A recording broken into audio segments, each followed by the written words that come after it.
Welcome to the Obojima Podcast. My name is Jeremiah, and I am with Ari and Adam, and we are the writers of Obojima, and you are joining us for our weekly writers meeting where we sit down and we chat about Obojima, come up with some cool concepts, none of which could make it into the book. Maybe it's all just nonsense. Sometimes we ramble, but we're jumping into it. If you watched last week's episode where we kind of we were rambling, but we were looking back on book one and kind of talking about writing in general, the project, things we liked, things we didn't like about the first book. In this episode, we are going to be chatting about what we want to see in the second book of Obojima, the future of Obojima. What does it look like? How shiny is it? What's inside of it? For those that don't know, the goal for book 2 is to expand on the island. We feel like Obojima has more in it, more kicking, and we want to detail what's there for you to play around with. And so we're going to be jumping into what could be inside that book. Now, none of this is canon, right? Like, this isn't going to, whatever we say here might not land in the final copy. But we're just brainstorming. We're just talking ideas. What would we like to see? And I'm gonna, because we talked about them to no end on the last episode, I'm gonna break up the things that we definitely want. We want more locations, right? We want more details on the factions and things like that. But what are the things that we don't have that we want, that we didn't talk about last week? And I think you just mentioned one of them, subclasses. We've already talked about. We already have subclass ideas that we've chatted about. I don't know, Ari, were you there for the Bubble Mage? I was not, but I watched it. Oh, yeah. He keeps up. He's watching us from. How does it feel to watch a podcast episode, like a podcast that you're on? God. Yeah. You're like, what are they committing me to? You fools! You like the thing that's right in there. A bubble wand! They have a bubble wand! How are you not breaking up the bubble wand? Trying to reach through the screen and get us. It's there in the word. It's the word play. I need to go back into the past. And gosh, this is why I should be the lead writer. I must activate the time machine. Go through that. The polar opposite of Ari in every capacity. That's right, yeah. Ari was sitting there like, oh, that's cool. Yeah. Petting his cat. Yeah. The cat's like, oh, those fools. Okay, subclasses. Spells? One of the subclasses we will talk about in a later podcast episode, Oh. which is clerics. We'll talk about that later. Oh my goodness.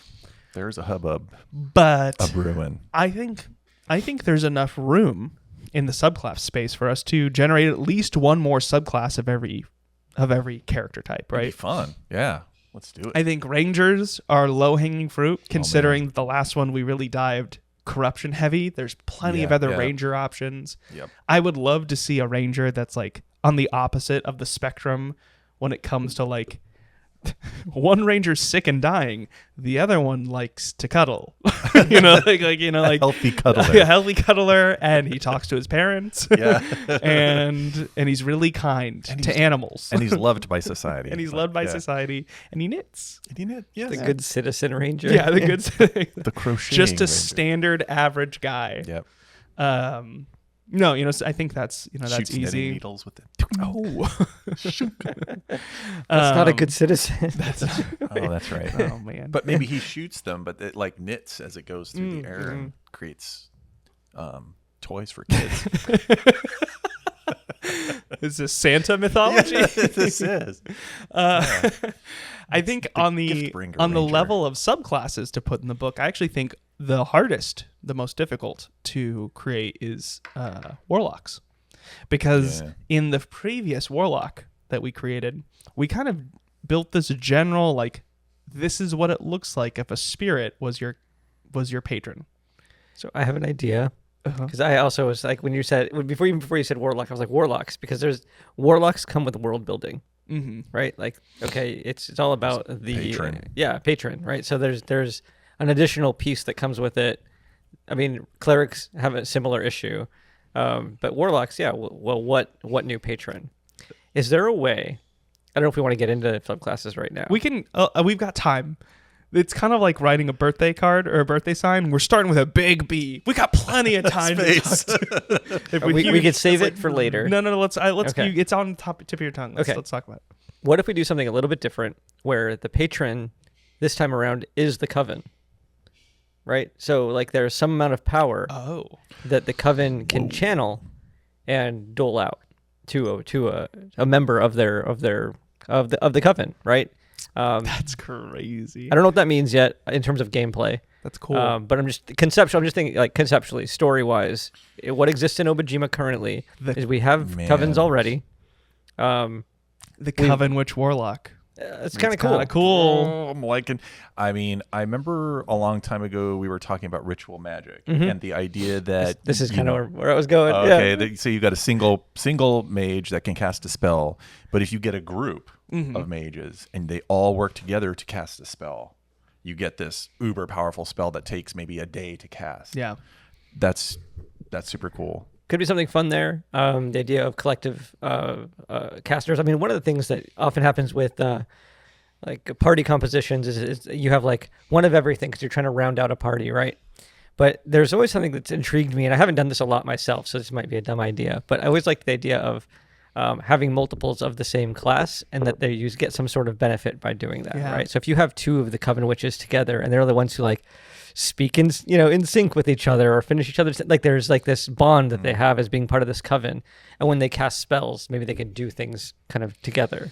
It can be kind of fun. That's that's an interesting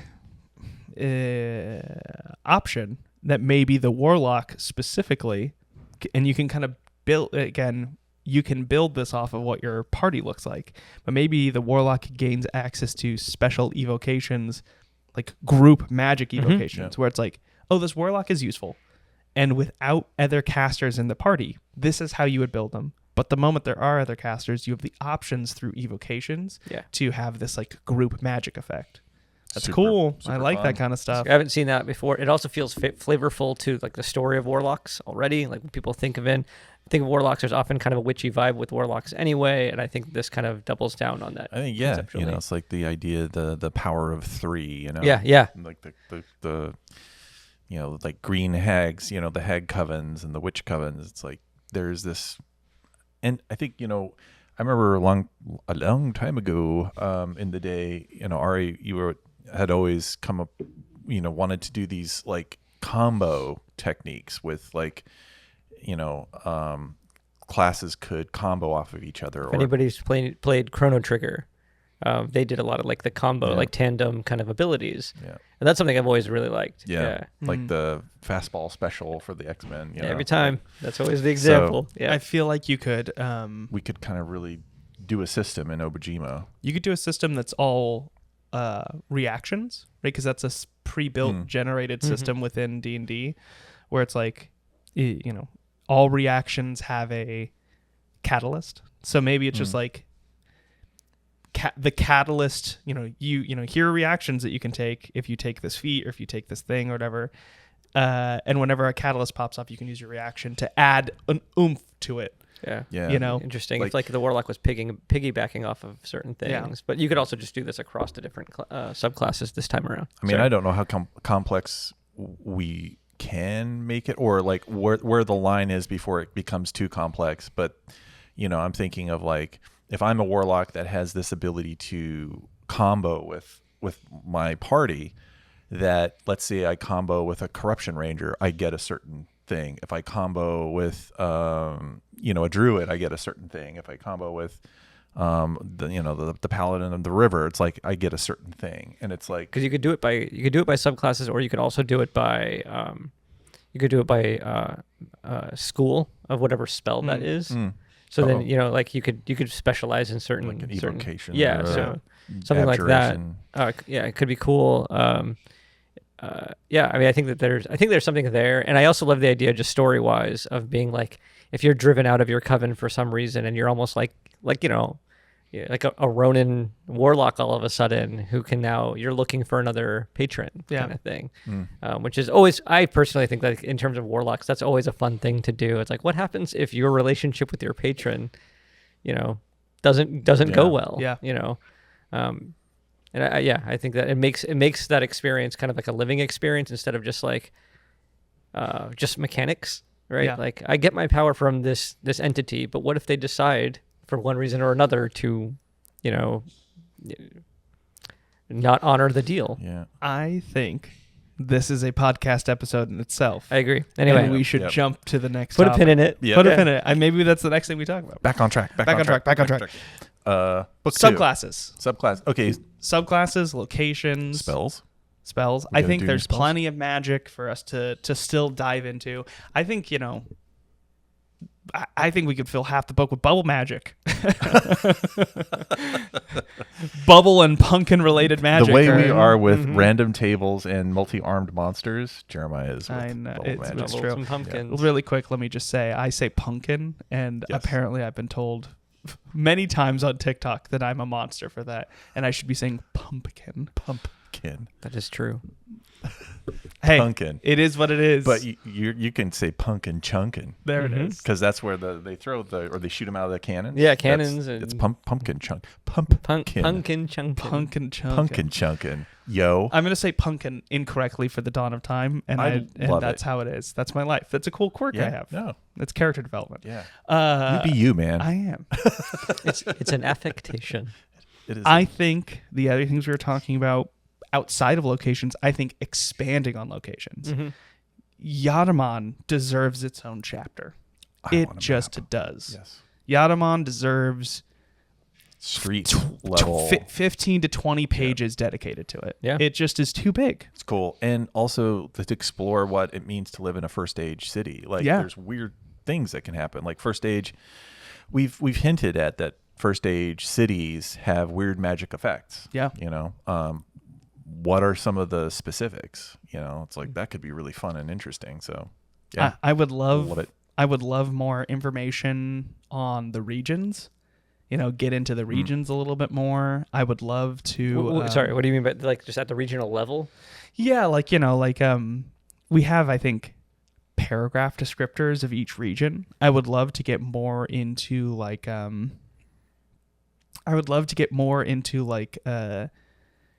general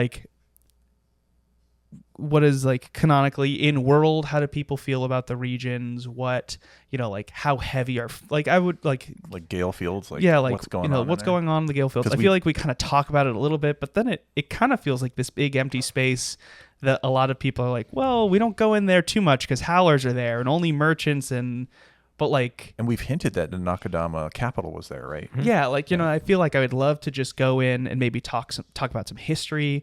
We talk about the Gift of Shiratashi a little bit, but there's history to the Gift of Shiratashi. Why is it called the Gift of Shiratashi? Yeah, who was Shiratashi? There's the Nakadama ancient city used to be in the Gale Fields, and the roads that were there are from that ancient city. Courier Brigade uses the Carrier Brigade still uses them. I feel like there's a lot to be explored where we can just, even if it's just a page or two detailing the regions and giving more kind of fleshing those out a little more, I'd love to do it. And we could kind of do it in world where it's like, this is sort of the archives of Aha, that this is what they've learned. That's true. Yeah. That's cool. We could develop sort of the Aha NPCs that we've mentioned. Here's what, these archaeologists and historians have all kind of figured out about these places. And we could throw in little flavor blurbs. Flavor blurb. We talked about beyond fleshing out the factions and things like that. You mentioned giving more detail to the NPCs. We talked about having roaming NPCs similar to your location idea, Ari. Which is here are NPCs that can be placed anywhere. They're not necessarily they're tied to anyone looking this is just the NPC and you can drop it in your world. Yeah. And I don't hate that at all. Yeah. My wife still loves that episode we were talking about the celebrity chef that wanders around. Oh yeah. That got her. That's everything she ever wanted from an RPG. More details on the factions, more subclasses, the spells are there, the monsters are there. I'd be curious from the community, how interested are they in the spirit realm? Should we dedicate some space of book 2 to explaining some spirit realm locations, or is it more hey, the spirit realm's cool to leave mysterious? Yep. Do we want to just focus on the physical realm of Obojima?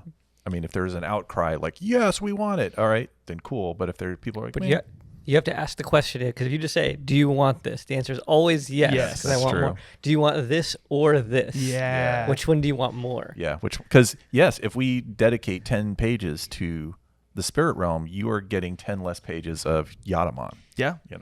So the pie is finite. yeah, we are not gonna do another 800-page encyclopedia. I'm trying to pull up my notes on Obojima over here. So I have some notes as well. Yeah. Oh, Let's I talk have no about it. notes. Like utterly Slacking. unprepared. Expanding on like witch covens and other factions, like what advantages do you get by joining, like say the Young Stewards? Like we could write in, hey, if you are a member of the Young Stewards, here are some advantages you get. Maybe here are some unique spells or items you get. Yeah. I think that would be cool to kind of give those factions more identity. Yeah. I'd love to see, like with the Young Stewards, almost like, because of part of the survival techniques, what if they have like hand signals that only other members of know? Like so a like, sign language? Yeah. Yeah. That'd be kind of fun. I think for me, maybe without needing to dive into explanation of it all, I think visualizing, I would love a page that just here's 10 Young Stewards. Oh, Just cool. like, what do they look like? What do the Scout Masters look like? Like, what Here's are some they? merit Some badges that they patches, got. Like, I just want to, like, we don't even necessarily need to explain that. I just want to see the art of them. Yeah. Like, I want to see them walking around. What do they do? We have the 3. We have Troop 503. Man. And they, they're different sizes and they all have their own personalities. I'd love to see that again, but like, let's see some of their troops. Let's see what, different style. Like, could you imagine what do the Young Stewards look like when they're, this troop explores primarily in the land of hot water and Mount Abora. Mm-hmm. So they have like, you can imagine they're in their land of hot water gear where it's like very like, there's steam everywhere. So they have like these heavy rain jackets on, and then stuffed in them is like ginormous bedrolls and fur for when they're on top of the mountain. Yeah. Different troops that are kind of studying different ways of, or different areas. I was thinking like the troop that wants to catch one of the wandering doors. Yeah. Like that's just their thing. Like, okay, troop, you're going to try to find out what this wandering door is. Try to catch one. Yep. Or try to get it and go through it. It's the merit badge that has not been earned yet. Yeah. Right? Like there is that, Yeah. Or somebody's going to try to get to the top of Mount Arbora. Yeah. It's like, okay, they're plant learning the flag of the mountaineering. troop Yep. on the top of the mountain. And maybe that's part of the faction sections is like, here are faction, not locate, because remember all of our current adventure hooks are location specific. Maybe here are faction specific or adventure hooks that you can insert wherever they appear. So here's a question. So I really love the Young Stewards as a concept, and I would love to play as a bunch of Young Stewards. Yeah. But not as that as my background, right? Not that I was a Young Steward, that I am our group, we are playing as Young Stewards. Sure. Is there a way that we can do it? And I don't know, this might be beyond the scope of this book, of basically allowing for that. So every character is playing, between the age of, 10 and, 13 or whatever. We're all kids. Yeah. And we're all just, I'm just thinking of like Goonies, right? Can I play Goonies, but we're all, scouts or whatever going around and doing stuff? You could, maybe it's not in the book itself, but maybe like a PDF separate or something like that, where it's like, here is rules specific Young Stewards, and they start at level 1 and their class only goes to level 3. So it's like the Young Steward class, and there's like 5 subclasses within it or something like that. And it's like you max out at 3rd level. That's fun. No Young Steward's going to be above 3rd level. It'd be super fun. That's super cool. And then, yeah. Anyway, I don't know what that looks like yet, but I just know that's a game I would want to play. Yeah, I'd dig play that. that with my niece and nephew. Yeah. Yeah. That is really neat. Wow. I like that. Okay. Yeah. I'm thinking about that now. The what was the other thing? Oh, elder spirits. We do not really detail a lot of elder spirits. I would love to just get into the weeds with them and explain what they are and how they work and how they affect. How they infect How the they land affect and the cause environment. pestilence and plague. how they alter the environment, how people are Yeah. altered because of them. What are the just some general concepts, and then maybe throw in, here are 5 known elder spirits and their domains. And I think the river spirits, like those are ones to really kind of hit, because the 5 rivers of Obojima are kind of, well, they are iconic. Or 4 rivers, sorry. Oh my gosh. It's like 5, if you count to 5, no, 3, sir. The holy hand grenade. Yeah. For any who catch that reference.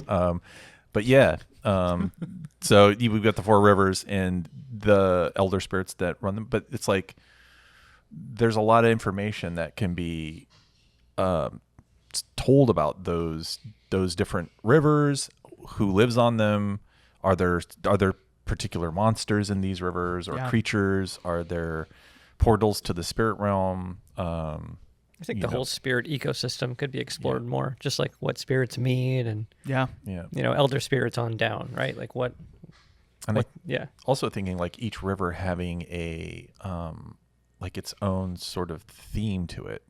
Like the difference between the Nile River and the Mekong River, it's like they go through different environments, and that's really cool. There's like different mythologies around. There's almost like different culture, and a different vibe to it. One, one might be sort of this, has a certain look and feel to it, and then it affects everything along that river, has a sort of like visual cues that are connected to it visually, and people might have built things there not knowing even what the spirit looked like, but they just kind of build in a certain way. Yeah. And like the structures of the houses kind of take designs from the spirit itself, or just fun things like that if you really get into the world, you kind of notice those things. I love it. Yeah. Cool. I think another on the same level of elder spirit, maybe not the same level, but in the same area, is the great beasts, right? Detailing the great beasts in a more robust manner, right? Like the Sky King and Jamaga and the Hunter. I think something that would be interesting is maybe rather than doing like, here's the great beast and here's a culture that's built up around it, is maybe like, here's a great beast and then here's a huge list of like all throughout the island, how do people celebrate them, or how do people interact with them? So it's like on this flee from them, or flee from them. So it's like, oh yeah, in this section of the island, there's a festival. Like they all wear skeleton hats for the Sky King, or here's a festival, or here's a tradition where they make cloud-shaped cookies in honor of Jamaga. Like just like how do you? Because right now they're sitting in this space where they're revered, and everyone, like, you see them all over the place because they're all flying through the sky at all times. But then I don't feel like there's a lot of trickle down as to how these entities have affected the culture of Obojima in any capacity. And they're not spirits, right? These are terrestrial beings, right? Yeah, ancient elder beasts. You have sky salamander gummy worms to eat, or like a giant koi fish like cotton candy. Yeah. Have you seen those like cotton candy artists? No. Oh my gosh. What? There are people. I just saw one. It was in like an Instagram thing, and this guy, he's just making cotton candy flowers, and they're phenomenal. Wow. And then he's just like, oh, eating them, So I was thinking like, it was like a koi fish, like those giant koi that kind of float. You could do that out of cotton candy. Yeah. I don't know what. I love it. The festival, it's like festival art, or like pastries, that are done in the shape of one of these great spirits. Or if there are music traditions, that come with it, or spells that have been created from them. Have we done signature spells like something done with the hunter, or not from any of the great beasts, or as it could be a warlock? I would love to see some more signature spells. We have some signature spells that are based off of like other environmental things, like Tidewater has a spell connected to it, right? The sand sculpture. Yeah. We have summoned Spirit Train stop, which is connected to the environment. There might be another one or two that I can't recall.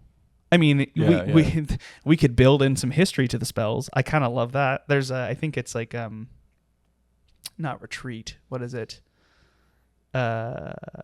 Oh man, this is terrible. Okay, here's something little gripe here. we've done so much. It's sometimes hard for me to remember the title of the thing that we've made. I mean, there is a spell that someone will know that we have made that calls that you basically make a connection with your other allies, and when you guys are running in the direction of each other, you get a speed boost. Oh, whoa. And so, what if that spell was created by the courier brigade?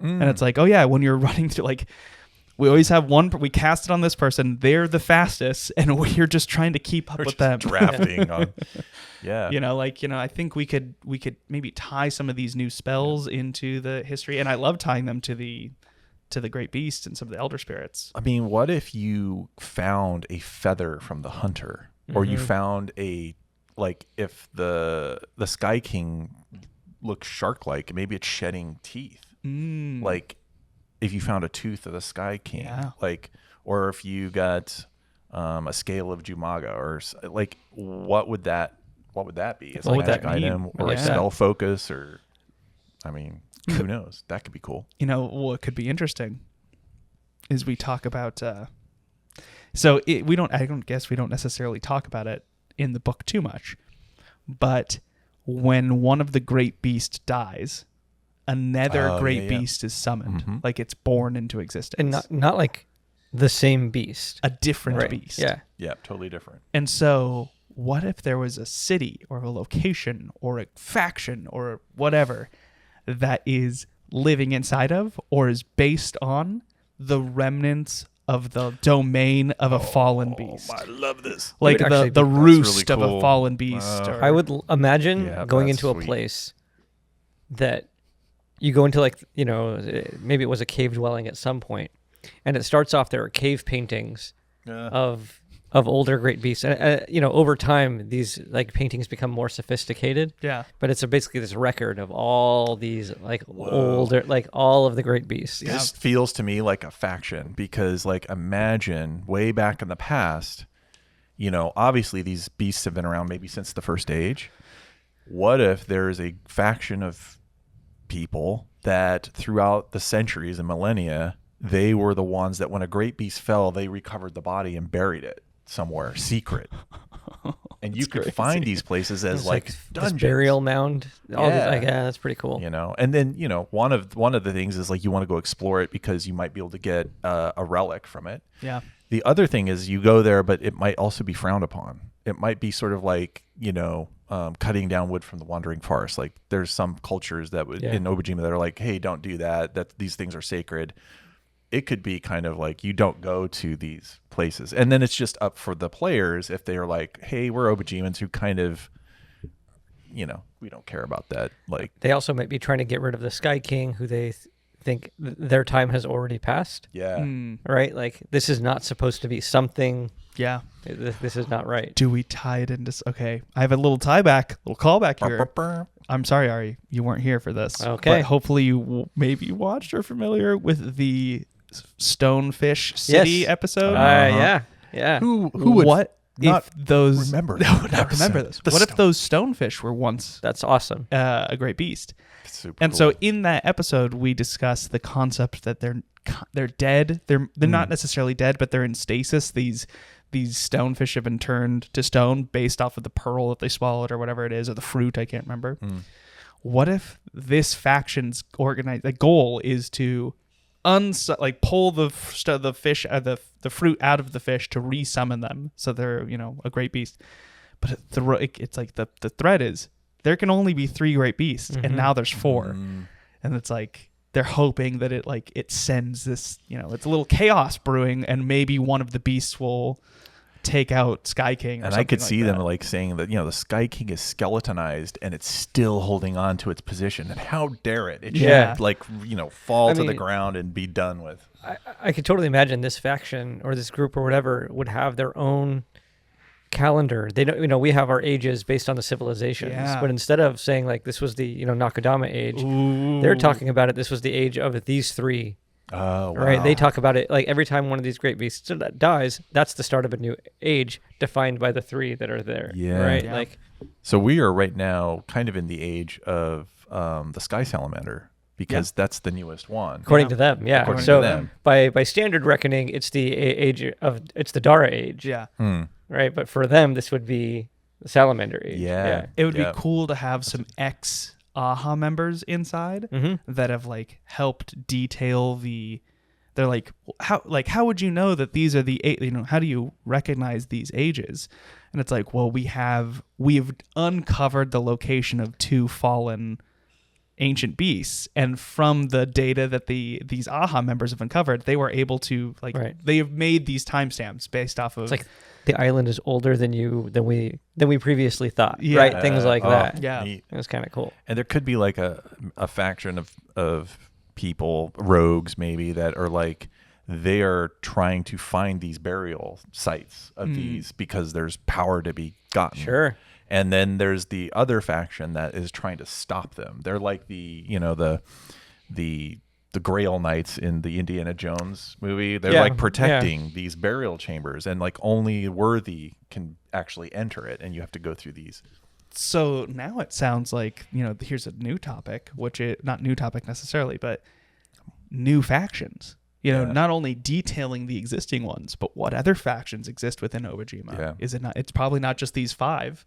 Well, however many the witches also include, but sure, there's probably more. I mean, you said something that was very interesting to me. You said former AHA members might be part of this faction. I don't think there's anything necessarily, because it's not like these are all in opposition. Like if I'm a witch and I belong to a witch coven, but I'm an archivist and I might be a member of AHA, but also part of this coven, I don't think there's anything that necessarily stops somebody from being a member of more than one faction. I think it depends on how the factions see each other. Yeah. So if this organization perhaps goes against the grain of what historians might believe to be true, then it's like, oh yeah, they joined, once they joined that organization, they are no longer part of AHA. Like they've thrown logic out the window, and they are now they've gone into the occult. They're utilizing their childish dogmas to try to push an agenda onto That's fun. Onto the people of Obojima, and we do not agree with that. Yeah, makes me think of like the archaeological sort of academia and Graham Hancock. It's like, like maybe these myths, there's some truth to them, and maybe the island is more ancient than we believe. And, Oh, that's really good.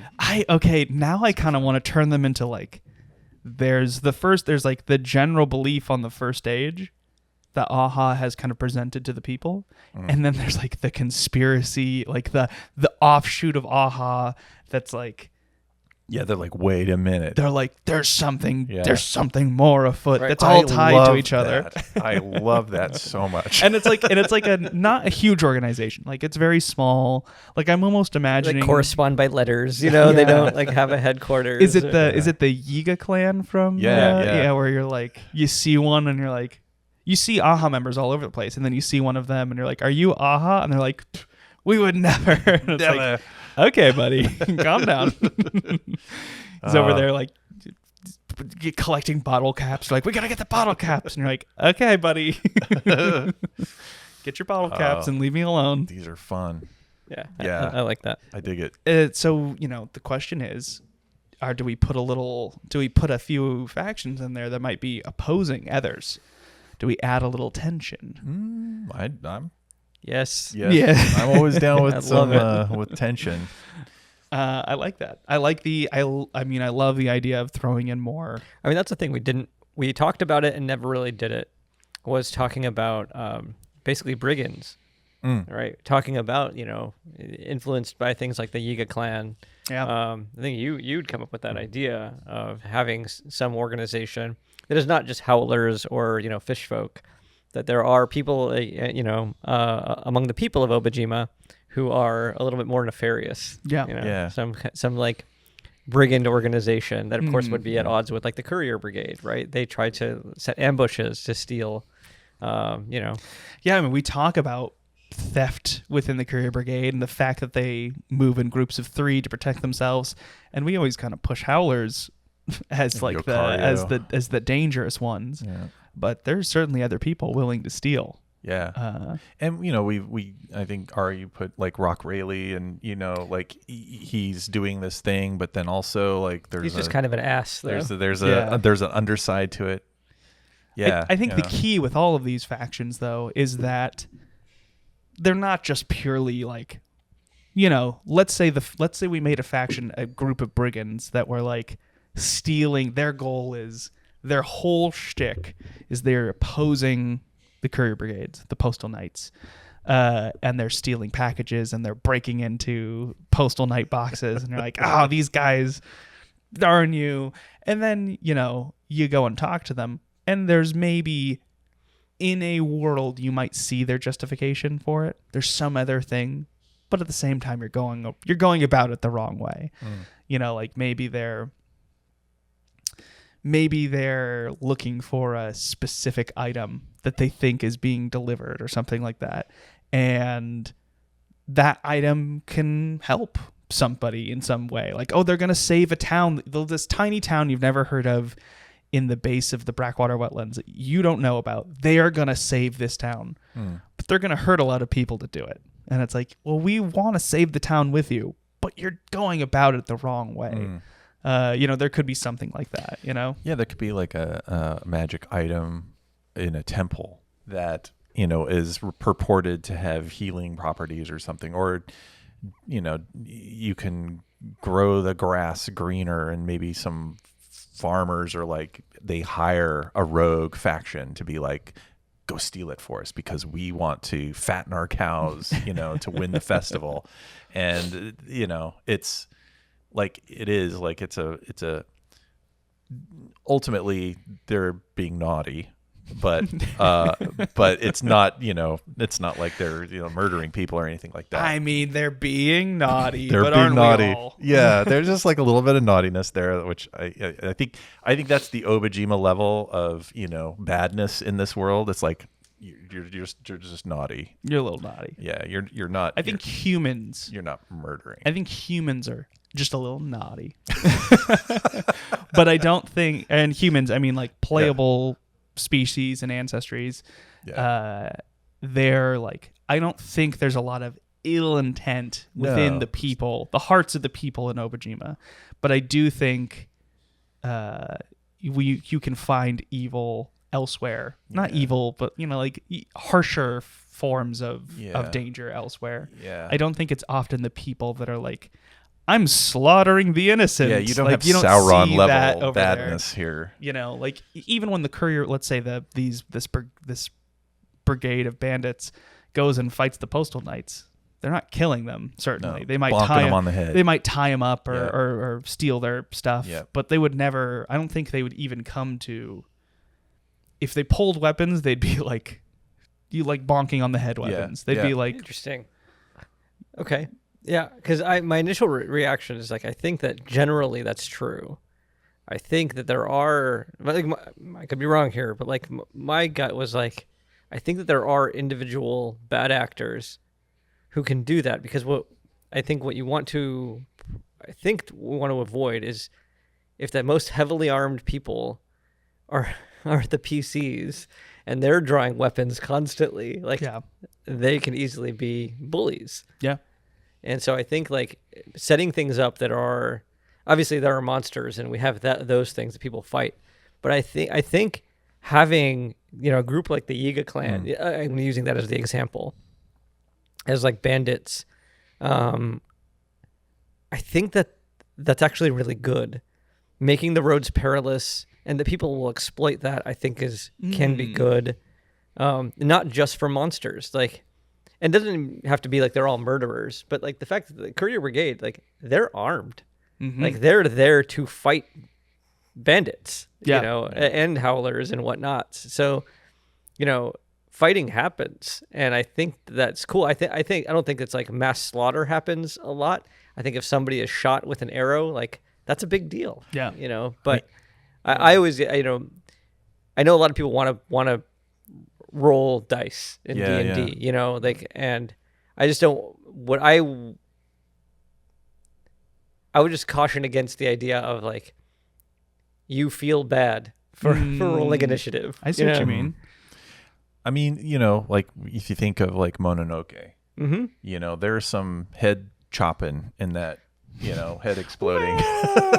Yeah, there is. So and that's they're full on battles. Yeah. There's some damage being done there, and that feels, it's not gratuitous, but it feels necessary and right in that world. And I'm wondering like what is the right level of like, are there like places where you have like a Seven Samurai situation on Obojima? Like, is there a thing where there's howlers and they're actually they're taking people from a village, or they're raiding it and stealing all the rice and or whatever they're growing, through taking your yams? So I see they taking your yams. Let's kill them. That guy's got my ube. Let's get it. The yam stealers. This is the yam stealer clan from the howlers. I think to talk on both, kind of discuss both of what you were just mentioning. I think combat to death does occur, but I think between people, like, it feels maybe sometimes over the top within, like, I think it would be very serious if characters were to kill each other. Like if the Postal Knights came back from a trip in the Gale Fields, they're all bloody, and one of them was like, I killed someone, they'd be like, oh my gosh, that's terrible. Like they may even like, it wouldn't even be like, oh, I killed someone. They'd be like, we're dragging, like, we've carried their body, we're gonna bury them. Like, we're not going to abandon them in the field. Like, we have to take, like... But I think that's cool. I think that's cool, too. But I think it has to be, like... I think we have to set the tone for if fighting versus monster is one thing. Yeah. I killed, the slagger. The slagger was going to burn us alive. Yeah. So, the barbarian threw his hammer and it cracked the slagger and it crumbled into rock. That's one thing. The Yakario or the howlers were being vicious and getting wild, and we accidentally we killed one of them, they scattered off. That's how it goes, right? I think there's a difference there. Demons are kind of monstrous, and so that's one thing.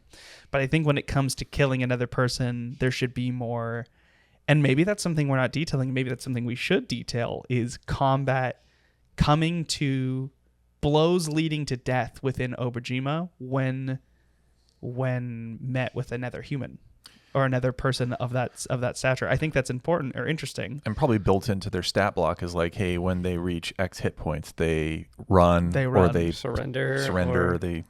There's this thing that I was thinking about that I'd love to run by you guys. Electric cars. I was talking about electric cars with someone, and it was the pretend zero that electric cars have. So when your car is getting down and it's like, you have 3 miles left, please plug me in. And then when you hit 0, you're not actually at 0. No. You're 15 miles before your car powers off. Yeah. But they say 0 to give you a little extra oomph. And that might be how gas cars work too. I don't know. But that's how electric, that's at least my understanding of electric cars. And so there's almost like this thing that we could say in Obojima where 0 really means 5 or really means 10 or whatever it is. Unconsciousness. Or unconsciousness. You have to decide when they're at that level, are you going to kill them? Like, basically, that person is ending the fight when they hit that number. And it's your choice if that 0 what that 0 means. Yeah. And I think that's kind of cool where it's like the 0, like oh, you brought him to 0. Are you going to keep on pushing? And you go, I'm going to keep on pushing. And so let's say, I'm going to just make up some math here. Let's say they had 5 hit points left and you did 7 damage. And so that drops them to quote unquote -2 or 0. Yeah. And you say, are you trying to kill them? And you go, I think I am. And then their 10 hit points kick in and the -2 goes into it. And now they have 8 hit points left. But you know that this fight is to the death now, compared to if you're not trying to kill them, you can you slash their hand, they drop their sword, they drop to their knees, and this is it. Like this is your chance to, and this isn't necessarily something you have to bake into everything, but it could be a optional rule that we build in. That's like, because if you don't kill them, do you take them prisoner?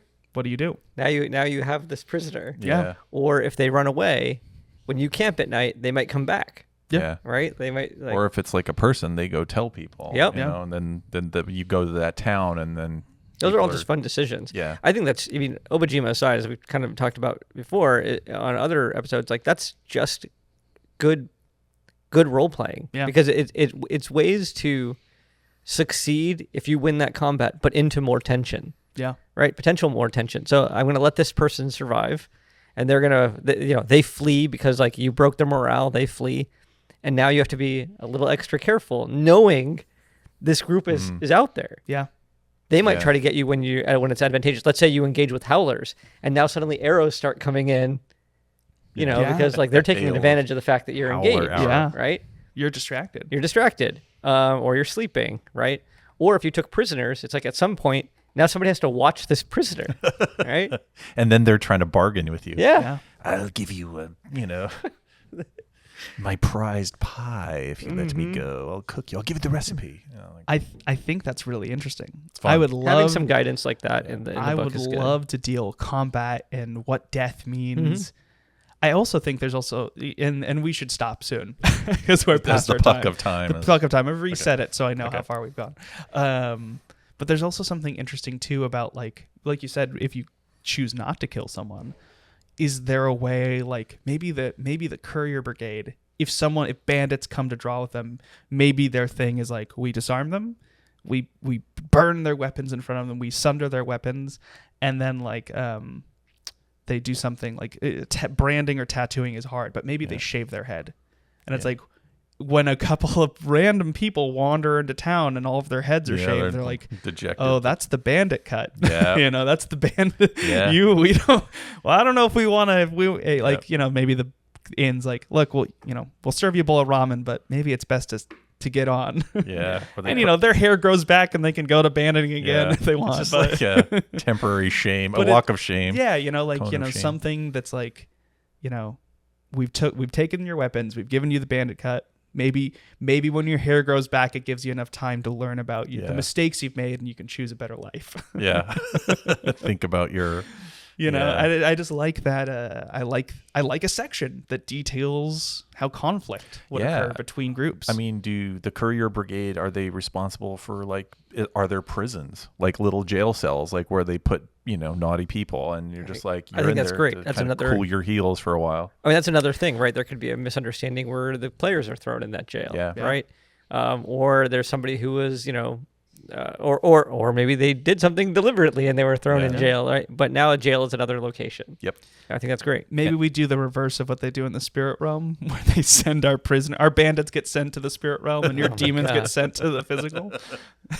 Oh man, yeah, that sounds like going to the spirit the warden. shoe. It's like the I like it. I don't know. Okay, so to wrap things up here, I think really our thought process behind the second book and the future of Obojima is expansion. Yeah. Giving you more detail on some of the things that we felt like we just couldn't detail in the first book, and then giving you more tools to play with. Yeah. Right? It's more tools, it's more art. That's really what we're going for. I'd love a little section on festivals. Yeah. What about the sword schools? The sword schools. Yeah. More sword school stuff. Yeah. I really like the sword school's AC system, and I love the I love adding some tools to combat to make it unique to Obojima. I think that's really cool. Mm-hmm. Yep. Okay. It's all stuff that's unique to the IP. So, and there's so much more. There's so much more we could be talking about. I know we probably rambled, but we've got another episode. We've got more episodes. Yeah. Thank you so much for joining us on the Obojima Podcast. I was with Adam and Ari, and thank you so much for joining us. Follow us on Discord, TikTok, Instagram, Facebook, I guess. Probably Blue Sky. There's other ones, I'm sure. And follow us on YouTube. There's more content outside of our podcast. If you don't like that, we have other YouTube videos. I mean, if you watch the whole thing, I don't know why you wouldn't like it, but if you want shorter form content, we have other YouTube videos also available to you. And thank you so much for joining us. You can catch us next week as we talk about more stuff. Yeah. Yeah. See ya.